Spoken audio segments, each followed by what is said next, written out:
Honestly, this right here might actually be one of the dumbest images I've ever seen on the internet. But Stack, you say, that looks incredibly badass. It is an amazing Spartan warrior riding on the back of a horse. He looks incredible. And that is exactly my point. Spartan Cavalry actually sucked, so this whole thing you see behind me here is completely unrealistic. It really is one of those things that might be kind of baffling, because when people think about ancient warriors that were the best of the best, the Spartans oftentimes come to mind, and the thing is, they absolutely were, but this is also entirely based off their infantry.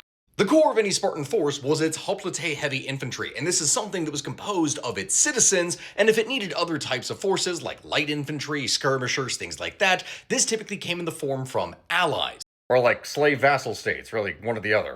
Cavalry really wasn't a thing for the Spartans. They looked down upon it, which is why they would only use allied cavalry to supplement their forces. But as time went on, they realized, like, oh man, we're getting our asses absolutely handed to us by all these forces that are utilizing cavalry, and they needed something to be able to counter it.